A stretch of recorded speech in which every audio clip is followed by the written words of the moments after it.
yeah, it's something you just talked about, and I'll just get the Soulfly questions out of the way. But like you said, you really were responsible for bringing that heaviness to Soulfly when they were still a new metal band. And I think a lot of fans, I mean, a lot of fans do know that and understand that, but I also think there's a bunch of fans out there who maybe might have thought that was just Max maybe simply returning to his old form, like on the earlier Sepultura records.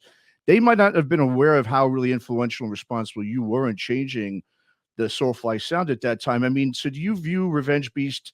Obviously, not only as just an outlet to play the kind of metal that you enjoy doing, that you're really well at doing, but also as a way to show maybe some other people that weren't aware that you were essentially sort of the catalyst when it came to the creation of that new improved sound of the band back in around 2004 when you joined right before the Prophecy record.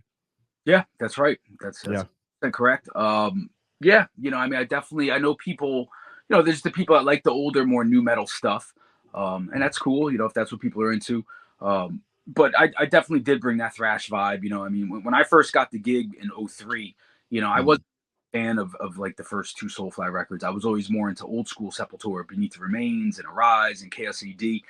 So I was always about getting it back to that sound, coming up with riffs, adding to the sound, and try to do things. My favorite part of Sepultura was always Andreas's guitar playing. I mean, Mhm. in my opinion, he was like in the top five best thrash metal guitar players from back in the day. It was like Alex Skolnick. It was Andreas. It was who else? Rocky George from Suicidal Mhm. Tendencies. These are all my favorite players. So when I had the opportunity to do Soulfly, it was like, man, I want to bring it back to that sound, and I definitely did. I mean, I definitely pushed for it in the studio. Another person that was a big part of that sound too was our old drummer Joe Nunez. When we first got into the rehearsal rooms and started working on music, he was another dude that was a huge fan of old death metal and thrash metal. So we would come up with all these riffs, these ideas.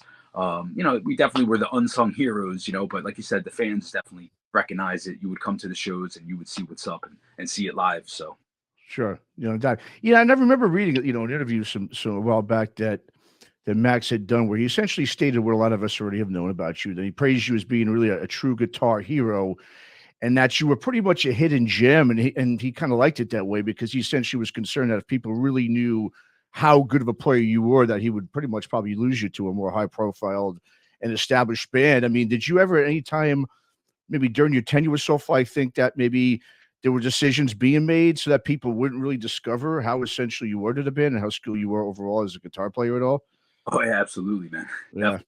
I mean, I definitely got. I had some pretty big opportunities that came my way. Mm. Um, that I had the rug pulled out from underneath me. And Oh, so many wow. from certain people that didn't want me to go off to do other things. Mhm. But it's all good, man. Listen, man, I'm a humble dude. I live a very very cool, exciting life, man. And I got an awesome guitar collection here, and Mhm. I also am a collector of fine coffees. So between my coffees and my guitar, I'm pretty excited all day long. Nice. Hell yeah.